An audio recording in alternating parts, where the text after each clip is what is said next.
Hello mga ka-ventures! Naghahanap ba kayo ng pangmalakasang outing with your family, friends, workmate, magjowa at higit sa lahat pwede din naman yung single. Isama nyo na rin yung mga walang label. Ano pang hinihintay nyo? Tara at magbabad at mag-enjoy at samahan nyo kami sa mga pinaka-extreme at sikat na may long slide dito sa Pilipinas. Walang iba kundi ang Splash Island na matatagpuan lamang sa Binyan, Laguna.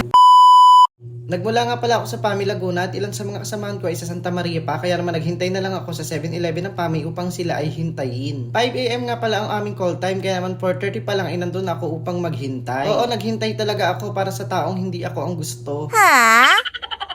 Nagsisimula na nga pala kami magbiyahe ng mga oras na yan. 2 to 3 hours lang naman daw ang biyahe mula PAMI Laguna hanggang Binyan, Laguna. Depende sa pagpapatakbo nyo ng relasyon yung magulo. Dahil nakamotor naman kami, mabilis lang kaming nakarating, lalo na't wala kasapasong pang traffic na pinaniniwalaan ko na talagang may forever. Hindi tulad nyo, maghihiwalay din naman kayo ng jowa mo.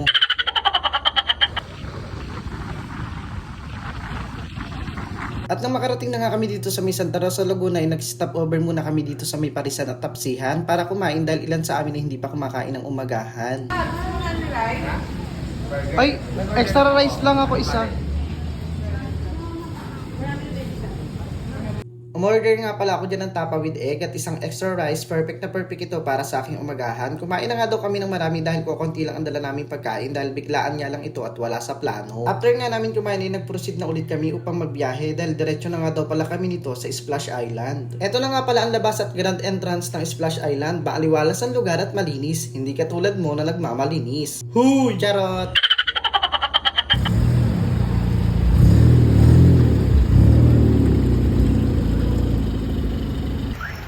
So yun guys, hello! Nandito na kami ngayon sa Splash Island. Ito na nga pala nabili naming ticket. Nabili nga pala namin ito sa halagang 300 pesos. Hindi nga pala yun ang regular price dahil naka-promo lang today, kaya naman kinuha na namin. Bago nga pala tuluyang makapasok ay kailangan mo nang i-check ng kanilang staff ang ilan sa mga dala naming gamit. Dahil protocol nila ito para sa kanilang rules and regulations. At syempre, para na din sa security ng bawat guest.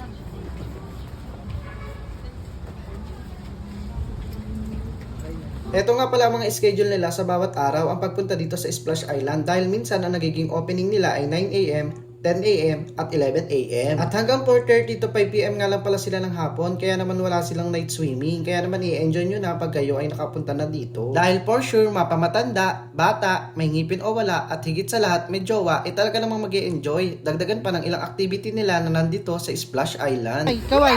No! Kaway! Hi! Hello! Kawai, kiss. I have something to tell you. What is it?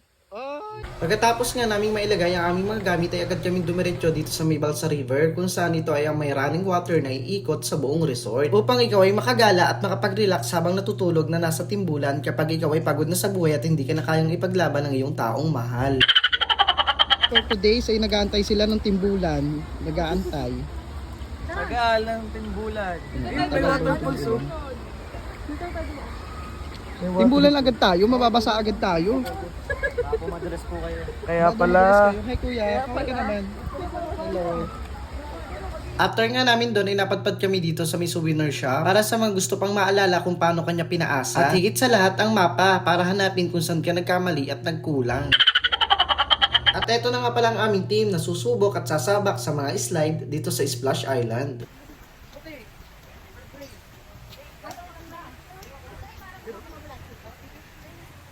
Guys, kaway naman kayo, kaway. Hindi makakaway. Hindi makakaway. Eto na nga palang una naming sinubukan na nakatawag pansin talaga sa amin dahil sa mga nagsisigawan na akala may ginigilitan at kinakatay. Nasabi ko nga sa sarili ko, hindi man lang siguro ako sisigaw ng ganyan kalakas. Pero mukhang nagkamali ata ako sa sinabi ko.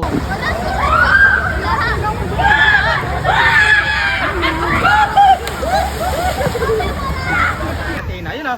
Sama mo si Athena. Hello guys.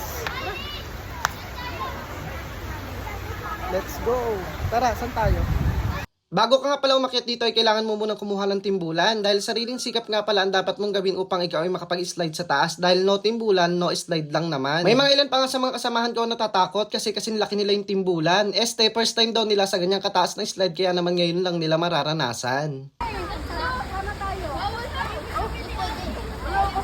So yun guys, aakyat na po kami at itatry na namin ang isa sa pinaka mataas na slide dito sa Splash Island. So yan na kami. Ang taas! Ilang palapag? Ilang palapag pala to?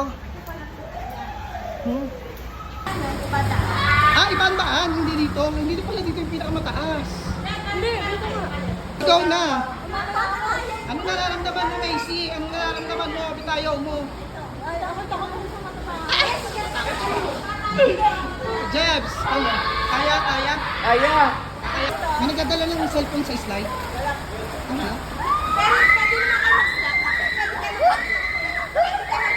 Medyo kinakabahan nga pala ako ng mga oras na to, hindi lang halata, pero may biglang nagpalakas ng loob ko para lumaban sa hamon ng buhay. Napabigla na lang ako ng panalangin na Lord, kung may papakilala ka man at darating kahit walang jowa, basta pera na lang. Eme. Go kuya. Wala kang kasama?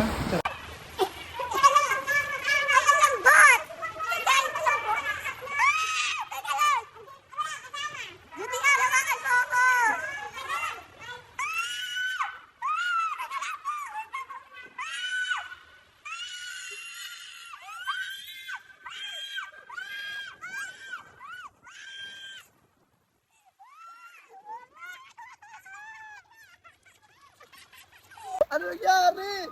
Putang ina, sabi ko di ako magpapasa. Sarap! Okay, go. Woo!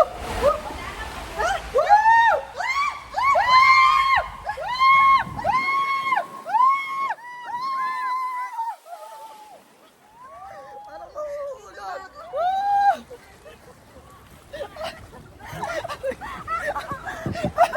Ano nangyari? Teka lang, di ako makaahon!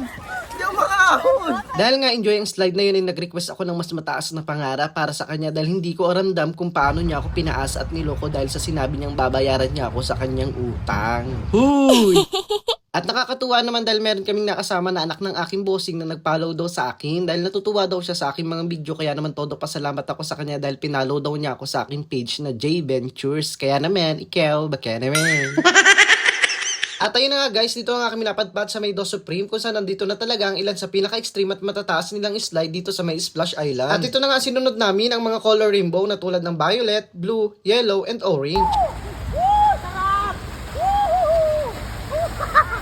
Ay, sarap! Sarap!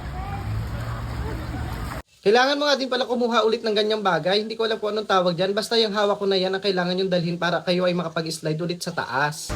Ayan. Wala nang kasama ko. So, tatry natin ito para sa video. Try natin. Isa sa pinakamataas lang sliding dito sa Splash Island. Ayan na nga po sila. Kamay. Talante.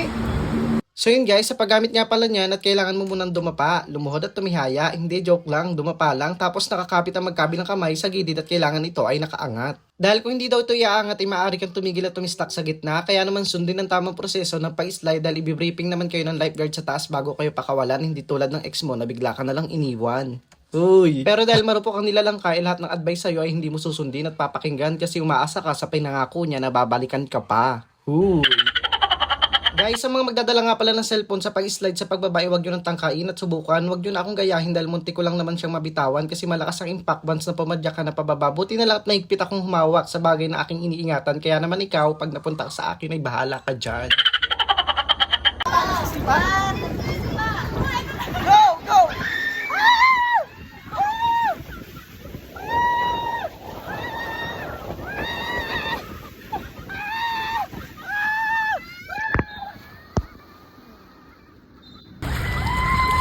Na-stuck ako.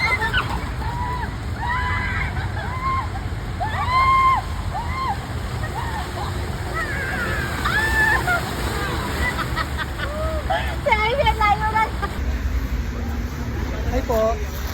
Nakailang ulit lang naman kami ng pag-i-slide dyan, siguro 4 na pabalik-balik, kaya naman sulit na sulit namin ng pag-i-slide dyan. Kung hindi pa nga magka-cut off ay hindi namin titigilan. May oras at cut off nga pala ang pag-i-slide dito, kaya naman susubukan na namin ang isa sa pinakamataas na extreme na slide dito sa Splash Island. Sa pag-akyat mo nga pala dito, hindi mo na kailangan magdala ng timbulan dahil meron na silang nakaprovide sa taas upang iyong sakyan. Medyo mahaba na nga pala ang pila dito kasi marami na talagang sumusubok at nagpapabalik-balik dito. Kailangan 3 hanggang 4 nga pala kayo sa isang tumbulan para daw mas balanse at mas malakas ang impact nyo pagbaba. Heto na nga pala yung slide dito na may pinakamataas at pinakamahaba mahaba kung saan papaikot-ikutin ka at ikaw naman ay tuwang-tuwa. Maliwalas at maliwanag ang panahon kasi liwanag ng katotohanan na hindi na ikaw ang mahal at gusto kasi nga pinagpalit ka na sa malapit at pangit. Huy!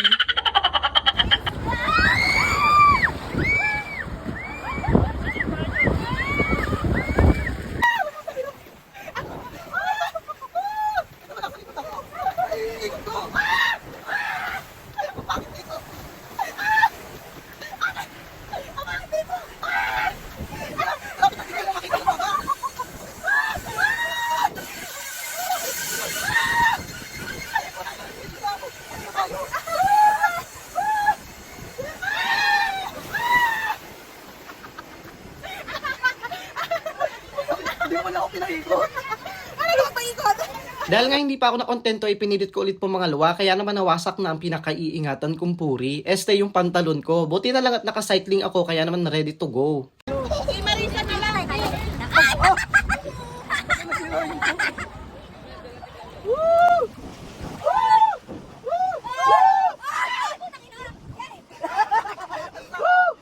Bakit nasa likod naman ako?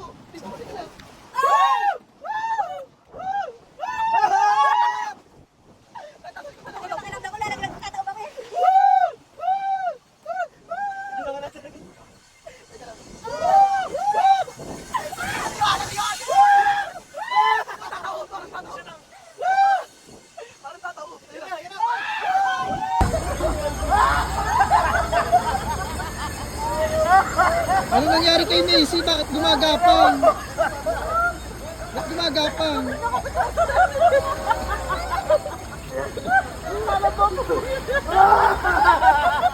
Pagkakaano sa akin. Malakas impact nyo. Hindi ko naramdaman. After nga namin sa mga nakakalulang slide na yun ay bumaba na nga kami upang kumain dahil may mga food court na nga pala sila dyan kung saan pwede kang magmerienda. Meron na nga pala sila dyan tender juicy hotdog with buns at burger, cotton candy, nachos, fishball, squid balls, kikiam at marami pang ibang pagpipilian. Eto na nga pala yung kinain ko, halagang 60 pesos na nga pala yan dahil alam mo naman kapag nasa tamang tao ka, talagang mahal. At syempre guys, sa mga mahihilig naman sa extreme na activity o tinatawag nila ditong adventure zone, ay dito nga pala ang kanilang cashier area kung saan magbabayad ka na ng iyong utang. Este ng activity na iyong magugustuhan upang subukan. Huy! At meron nga din pala sila ditong wall climbing. May briefing muna mula kay kuya bago umakyat para naman sa may mga first time. Yung sabay nyong aakyatin at aabutin ang inyong mga pangarap hanggang makarating sa tuktok ng tagumpay, edi wow. Sa kabilang banda naman ay marami pa, kaya naman talagang may enjoy at masusulit mo ang summer nyo dito sa Splash Island, Dambinyan, Laguna tulad ng foam party, disco, zipline, biking at wave sa pool. Sinubukan ko nga pala itong kanilang zipline para naman ma-experience ko ang ganitong bagay. Hindi ko kasi ito natatry kaya naman sinubukan ko na yan. At syempre, briefing muna mula kay ate habang ikaw ay maandar sa kanilang zipline. At higit sa lahat, kailangan mo nga din pala isuot itong kanilang safety suit na magsisilbing hawakan habang ikaw ay nasa itaas. Ano? Ready na ba to?